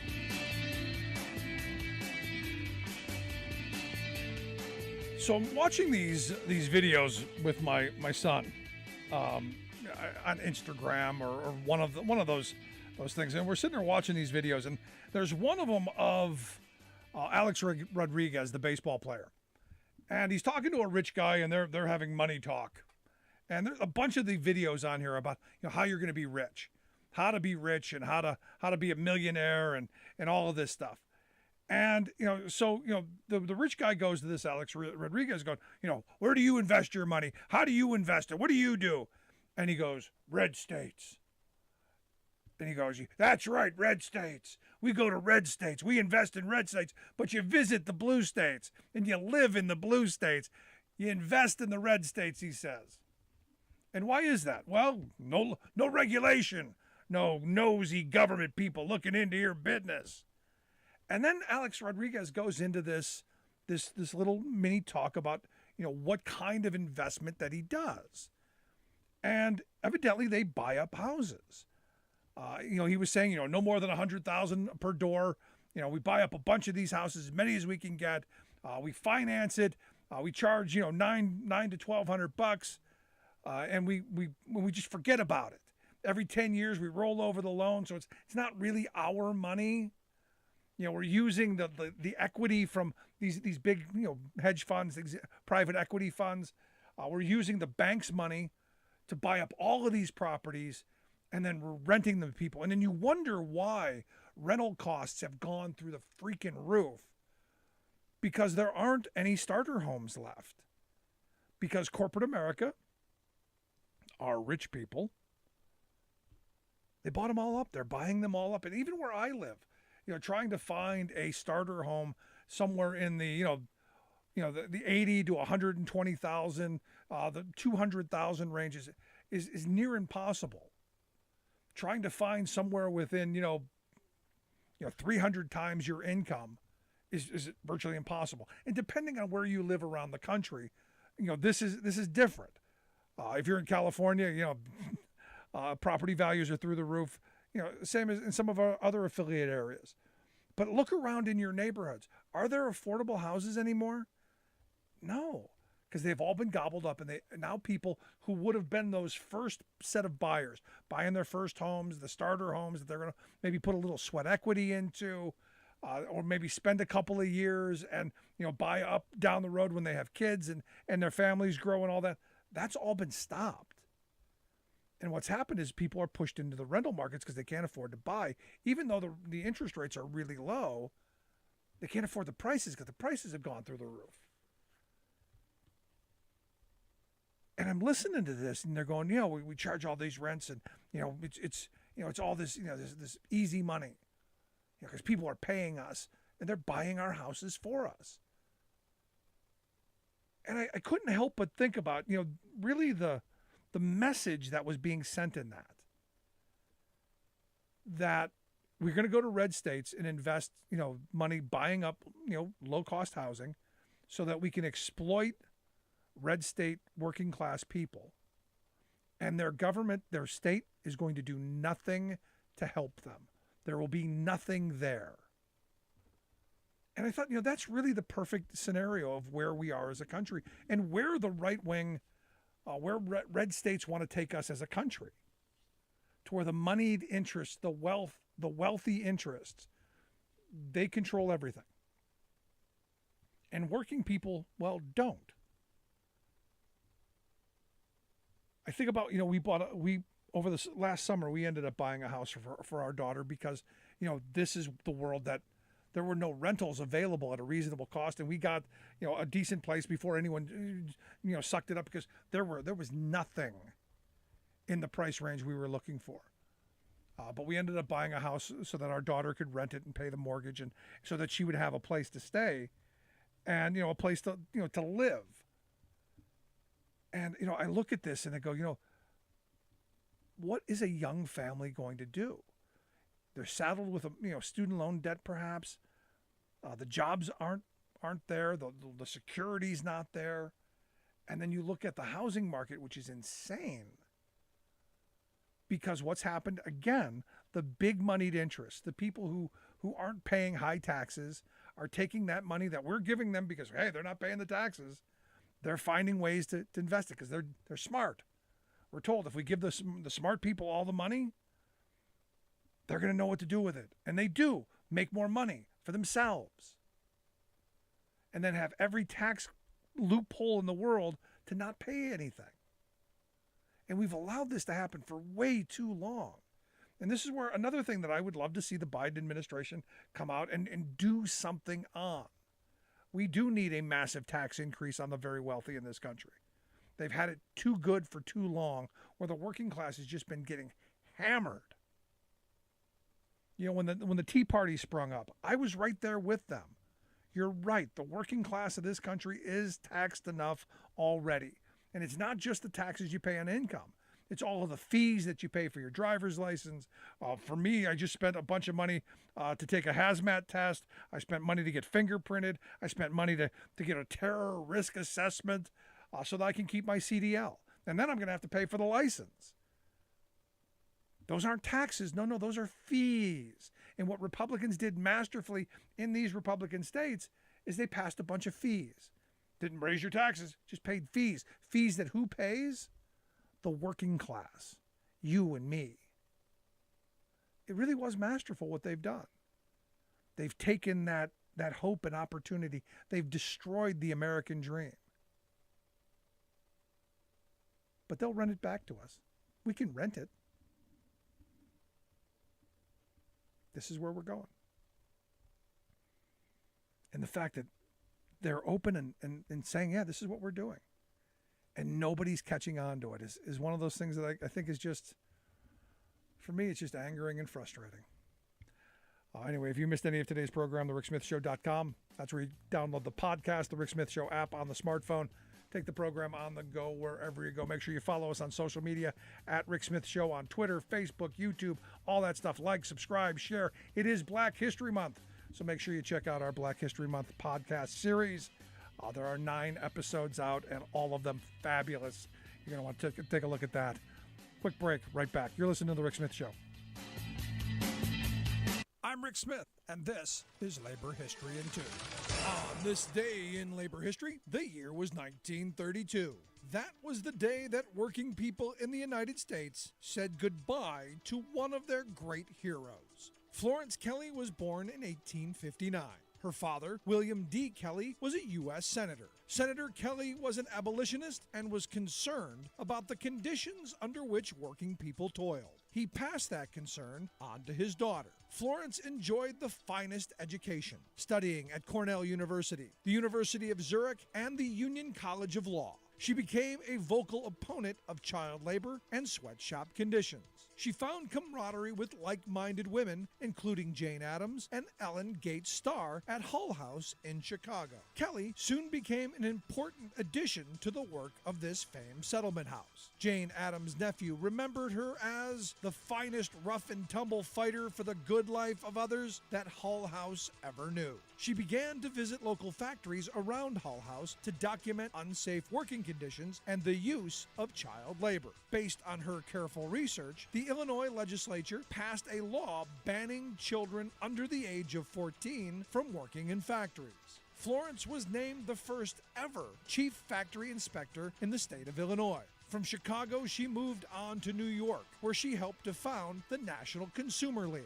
The league supported the fight for the 8-hour workday and was a leader in the fight against sweatshops. Florence was also a founding member of the NAACP. She helped to found the National Child Labor Committee, a group dedicated to ending child labor. In response to their work, in 1912, the U.S. Children's Bureau became part of the federal government. It was the only federal agency at the time run by women. Like what you hear? Check out more at laborhistoryin2.com.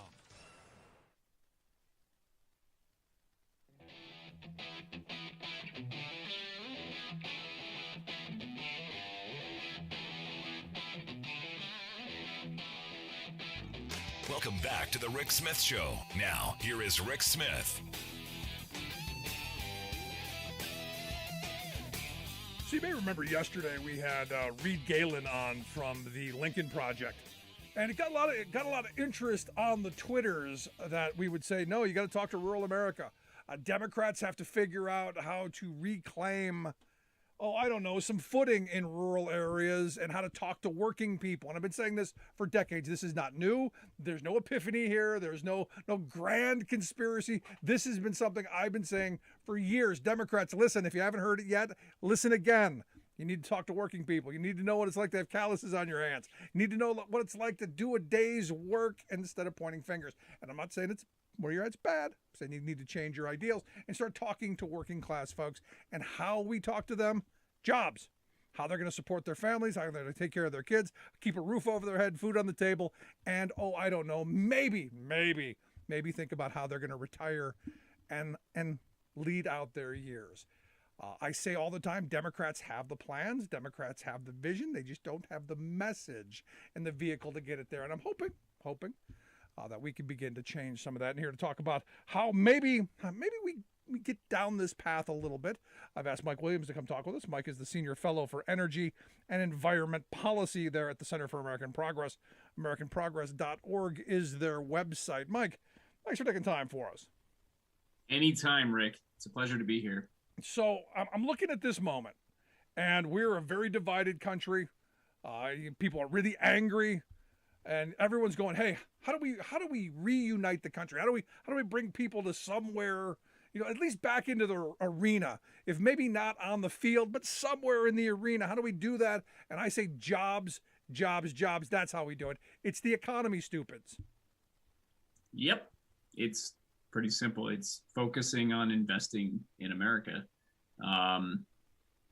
People sometimes scoff at that, and we had many decades of policies around neoliberalism and globalization that were terrible for rural communities, terrible for industrial communities, terrible for America's manufacturing base. But we don't have to keep doing that, Rick. We don't. I'm with you.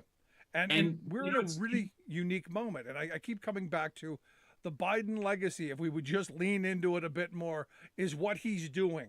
Rebuilding our manufacturing. You see all of the activity around electric vehicles, and that is fabulous. We should be doing more of it, more of it, more of it. And you guys have a new piece out on maybe how we build back American. Instead of building back better, let's build back American and take advantage of the moment that we're in. As I was reading through your piece, if only we as a country would stop trying to score our political points and think about what the future of this globe is going to look like, we would have an opportunity to dominate the world and to truly build back American. Yes. And it's also a way to help solve some of the really problematic geopolitical tensions, because we're currently Europe is relying on Russia for its energy. Southeast Asia is relying on China. The world's relying on China for parts and components of the most critical things, steel, iron. We can't keep doing that. And so President Biden actually has been pushing forward a refocus. We got the big infrastructure bill passed, which was amazing. And in it was some of the most groundbreaking advances in Buy America, in helping support domestic manufacturing, supporting the steel industry, the cement industry, concrete industry, but also supporting innovative manufacturing. That was step one.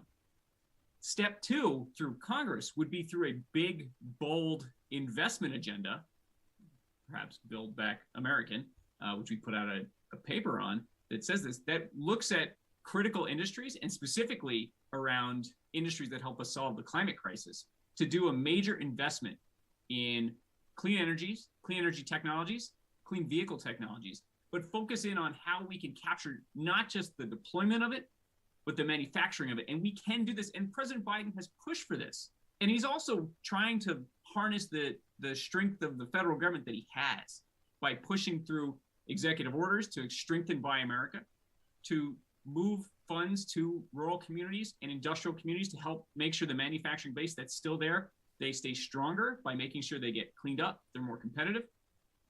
This is a vision that we should grasp onto, because currently, if you want to buy a car, it's really hard right now, Rick. And it's not because of BS excuses around wages and labor. That's garbage. It's because there's supply chain problems, specifically around semiconductors, because we let the semiconductor industry drift away because we allowed globalization to take over without a direct investment in a critical industry. There's a bill moving through Congress right now, the Make It in America Act, they call it in the Senate, the Competes Act, they call it in the House. They need to come together and find the common ground between the two, and I actually think they will, and pass that. And President Biden's been pushing for that. Senate leadership, House leadership has been pushing for that. I think we can get there, but then from there, we need to do more investment, more direct investment, and tying it to America's manufacturing base. No, absolutely. When I was a kid, growing up in a housing project on the west side of Cleveland, the one job that I remember guys in our housing project being able to get was over at the Ford plant, which was about a 4-mile walk from where we lived. And those guys who were able to make that walk right away, their lives got better. You saw immediately those jobs made those folks' lives better. They had, they bought a secondhand car. They had food at the end of the month. The kid had secondhand bikes. Eventually, their lives got so much better that they moved out of the community entirely and into the houses maybe across the street. You saw their lives get better, and it was everything in that industry was right there. I still remember Brook Park Avenue in Cleveland, where the Ford and the Chevy plant were also hundreds of little factories that fed into that had good paying union jobs in all of them. And when we decided to say, oh no, we don't need to make auto parts here in this country anymore, we don't need to do any of the stuff that feeds, we need just-in-time inventory, and we shipped all that production overseas, we ended up losing the industry. I see this as an opportunity to reclaim the next industry. We're not getting the stuff back, talking about the future. And as you point out in the piece, there are more than 8,000 parts and components in a wind turbine. There's, what you put 200 tons of steel, a ton of copper. There's all of this stuff that if we reclaim this and we build all those little factories right here in the U.S. and maybe replace some of those 70,000, most of them which were in rural communities, we could begin to bring this country back together and rebuild, build back American. Build back American. That's right. And the interesting thing here, Rick, is it's not just about building back and helping support rural communities, but there's also that connection. What you were just describing about the outskirts of Cleveland, it's the connection between urban and rural, because it's not just region. And you know this probably better than anybody else. It's class, right? So urban communities have been stepped on. Flint, Baltimore, so on and so forth. In addition to Youngstown, Ohio, and Southeast Ohio, and West Virginia, so on and so forth. One of the interesting things, an interesting example. So offshore wind, a really huge potential of an industry. There has been a significant effort by states up and down the East Coast to try to get offshore wind built and up off the ground. Big projects up and down the East Coast, from the Carolinas up to Maine. And the federal government, especially under President Biden, and it started with President Obama, but it really starting to ramp up under President Biden, is giving a lot of support. We need more from Congress. But in addition to that, there's been mandates from a lot of states saying, we want this, but we want it done well. We want it built union, and we want to get the manufacturing supply chain. So related to what we're talking about, one of the cooler announcements we've heard is that U.S. Wind, which has a leasing for a project off of the coast of Maryland, they went into an agreement to put a turbine manufacturing plant at Sparrows Point, one of the more hallowed grounds of American manufacturing, the site of Bethlehem Steel for a century that shut down. All those people lost their jobs about 15, 20 years ago, maybe a little more. It's coming back because of not just an investment in offshore wind, but an investment tied with those demands that these have to be good paying union jobs, and then we build the products and materials here. And that comes back to, and this is the important part of all this that I keep talking about, what happened over the last 40 years didn't just happen. There was no invisible hand. There was no magic person in the sky who decided this stuff. This was policy. We decided we were going to allow corporate America to flee the shores of our country and bring their products back here without any repercussion whatsoever, and seamlessly go on and screw the working people here, which is why I think there's so much anger, and why, to steal a quote from Jay Gould, I can easily pay half the working class to murder the other half, which is why you see the battle between the rurals and the urbans without each of them. And you just pointed it out that they both are getting screwed, but the other always thinks that the other is after them. And it's a perfect construct. I mean, the wealthy don't even have to pay anymore for one half to kill the other half. We're doing it to ourselves. Yep. And you add in America's problematic racial past, and you have a cocktail of massive problems. So it's exactly right. But we don't have to keep doing this, Rick. We don't. Another example, and so again, not to keep going back to the wonky things, but because you talked about how early on how this needs to be about messaging, because the president and the administration is doing the right thing. But we need to tell the stories of what's happening. So this infrastructure bill is a really great piece of legislation, and it is going to create, I think, millions of jobs across America. But again, that phrase you used before, good paying union jobs, is it going to create those? The answer is yes. Do you know why? Because not only were there all the places that the president and a number of really good senators and congressmen fought for strings attached within the legislation, whether it's Buy American manufacturing or prevailing wage protections, apprenticeship protections, the places where there aren't, the Biden administration, when they're implementing this, they're saying, no, if you want to get a grant, we are going to prioritize the proposals that show us that they're going to create the best paying jobs, that they're going to support people in disadvantaged communities who've been stepped on for years, and that shows the best economic impact for people, not shareholders, but for people. No, and that is an important part of this. You're listening to the Rick Smith Show. We're with Mike Williams. Mike's the Senior Fellow for Energy and Environmental Policy there at the Center for American Progress. You want to check out their work, AmericanProgress.org. They've got a new piece out, Build Back American, Revitalizing Domestic Manufacturing and Reducing U.S. Dependence on China. And it's that part, Mike, that I think is really important. I think this pandemic, at least I'm hoping that the mass of us see this pandemic as, well, we're way too dependent. And I've been screaming this and yelling this for as long as I've been doing this show. I believe in domestic production for domestic consumption. We trade for things we can't make, for things that we absolutely can't make, but we make the things we need. And this, I'm hoping, is that wake-up call moment. I know the Biden administration is doing everything they can to move in that direction, but there are a couple of sticks in the mud. And I look at Joe Manchin. A state like West Virginia could really build back American. Look, coal's not coming back. I think we can agree on that. So the new technology that would be put in those communities would be the future jobs that the current generation could benefit from, and the future. I saw a picture today of a wind farm that just finished constructing in West Virginia that created hundreds of union jobs in West Virginia. It's a great thing, and we need more and more of that.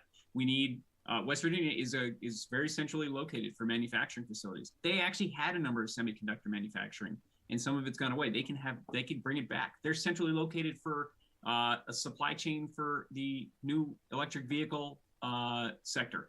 So it makes perfect sense. So, but to that point about China, people think that if we start to shift towards investing and supporting clean energy and renewables, that'll make us more reliant on China. What they're missing is that we already are deeply reliant on them. And this is our opportunity to break that reliance. This is our opportunity to completely take hold of that future, of that clean energy future, and say, yep, we're going to do this. We're going to take on the climate crisis. We're going to invest in a significant, massive deployment of solar, of wind, of energy efficiency, and we're going to do it using American-made products built by union workers. We can do that. That's how we break the reliance on China, not by sitting back and going, oh no, let's hold on to the last few mines. We need to make sure that all the people in those mines, they take out the coal that we need and that they're taken care of. But relying just on that and saying that that's how we're going to break the reliance on China makes no sense. It makes no sense. You bring up an interesting point, because I think a lot of American workers are concerned by the fact that you look what we did to the steel workers in the 80s. You look what we did to a lot of industries of the past, those factories that left. We gave them trade adjustment assistance, which was pathetic and basically useless, and negotiated those into our trade deals because we knew we were going to lose a lot of jobs. You know, I think people are going, hey, I got this. I got to hold on to this. I got to hold on with the white knuckles, because if they take this, there's going to be nothing left. And look, we went through West Virginia a couple of years back talking about coal, and the people there were literally at that moment being screwed over by the coal companies, because the coal companies were trying to take their health care away from them. But the guy told me, he goes, it's all we've got. If you take this, we've got nothing else. The message here has to be, yeah, this is going to go away, but here's your future. It's the message that your future is going to be bright, your future is going to be okay, and we're going to make sure of that by pushing the right policies. Well, it's a travesty at all that any community should say, this is all we've got, and if they leave, we're screwed. No community, no person should be in that situation in America. Good golly, that shouldn't be the case. And so again, to your point, we need to start investing in the newer industries coming in here and making sure that they're here, so that people have not just one option in their community that comes in, but they have many options. And so that we're taking back our future proactively. And we can do that, but we need the political will to get over the hump, to finally do that. We've taken a bunch of good steps, and it's interesting, Rick, we're still early on in this. We're just seeing the implementation of the infrastructure bill. I think we're going to get the Competes Act or the Make It America Act passed. And I still have hope that we're going to get some big investment package passed. I don't know exactly what it's going to look like, but I have hope that we're going to get it done because there's too much at stake. Much at stake. We literally will be ceding all our ground to China if we don't. Yeah, that makes one of us that's hopeful, because I don't see any Republican. And this is the problem that we're in. we're so divided and ripped apart that I don't see any Republicans. We're focused on Manchin and Sinema, but I don't see any of the 50 Republicans going, hey, no, I do want to bring those jobs to my community. Sure, we're focused on Manchin, but what about Shirley Moore Capito? What about her going, hey, you know what? We could use those factory jobs for my constituents. We could make sure that we are the leader in green energy. You know, if she were to step forward and say, no, I'm going to give you that 50th vote, she could basically name her price and bring home all the bacon. And unlike Ron Johnson, who's okay with bringing home the bacon so the neighbor eats it, there's an opportunity here. Yep, we have given a pass there you go. To every Republican senator in this whole debate. And that's, again, Democrats stepping on their own toes in the process, which is, a fun joke and all. But, there's actual people's lives and livelihoods at stake, so we can't laugh too much. But the story that we should never forget is that no Republican has stepped up and said, yeah, you know what? We should be doing this. We should be, taking back, breaking our reliance on China and capturing the clean energy supply chains. We should be dealing with the climate crisis. Yeah. Goodness gracious. Why is that still a talking point in an argument? Last question I got for you. Last question. Make the elevator pitch. I mean, this is ultimately going to be about green energy. You're going to hear the Green New Deal word probably thrown out a time or two. What's the elevator pitch? What's the message for Democrats on this, do you think? This is our chance to capture the future. This is our chance to support the American worker in every community across the country. We can do this in a way that solves the climate crisis, rebuilds American manufacturing. This is our chance to build back American. There you go. Mike, I appreciate the time, man. Thanks so much. Anytime, Rick. Good stuff. Mike Williams, he is the head chief cook and bottle washer over there for energy and environmental policy at the Center for American Progress. Check out their work, americanprogress.org. We'll get links out on how you can check out his most recent report. Going to take a quick break. Right back after this. Stick around. You're listening to The Rick Smith Show, where working people come to talk.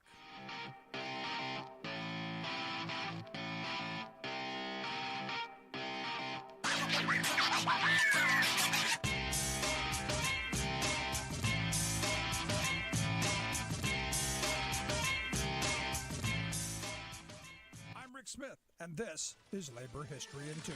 On this day in labor history, the year was 1936. That was the day more rubber workers sat down in Akron, Ohio. Tire builders in Goodyear's plant number 2, Department 251A, sat down when 700 co-workers were laid off. Goodyear had been running 4 6-hour shifts. They hoped to reduce the workforce by implementing 3 8-hour shifts with no increase in pay. Management moved quickly to fire all of the strikers. By this day, all 4,000 workers at Goodyear voted to strike over the layoffs and firings, the speed-ups, and the new shift hours and pay. The enormous 11-mile facility was immediately shut down. In his book, Strike, historian Jeremy Breacher indicates that few, if any, were union members. The United Rubber Workers Union was hesitant to associate itself with the sit-down. Rubber workers organized themselves. They set up 24-hour pickets at dozens of gates, built striker shanties, and set their demands. After 6 days, the United Rubber Workers Union sanctioned the strike. Breacher described the scene writing, quote, "The company secured an injunction against mass picketing. 10,000 tradespeople from across the city gathered with lead pipe and baseball bats to stop 150 sheriff's deputies from opening the plants. The Summit County Central Labor Council guaranteed a general strike if Law and Order League vigilantes carried out their threatened March 18th attack on picket lines. The vigilante movement was paralyzed. Federal mediators demanded a return to work and arbitration. Workers responded, no, 1,000 times no. I'd rather die than say yes. Finally, Goodyear capitulated on most of the demands, except formal recognition of the union. Rubber workers returned to work largely victorious. After renewed struggles, workers finally won union recognition a year later.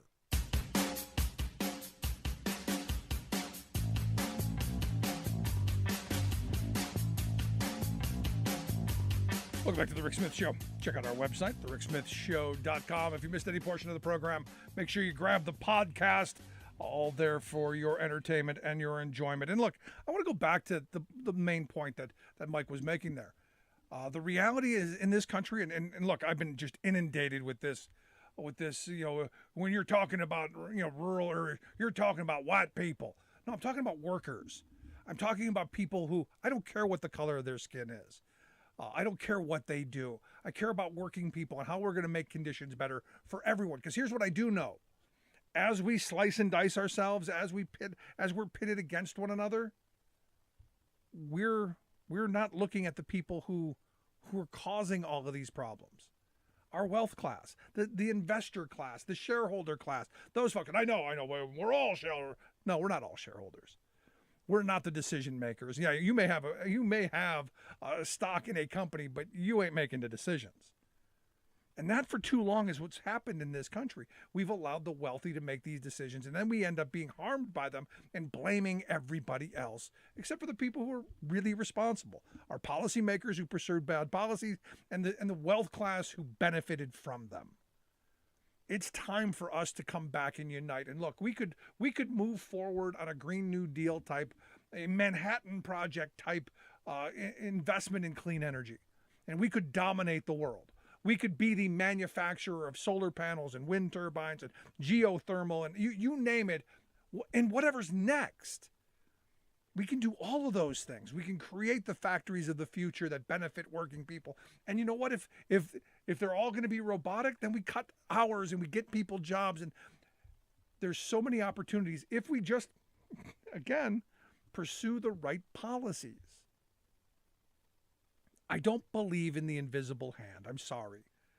There's no magic guy in the sky deciding how all this stuff is going to roll out. No.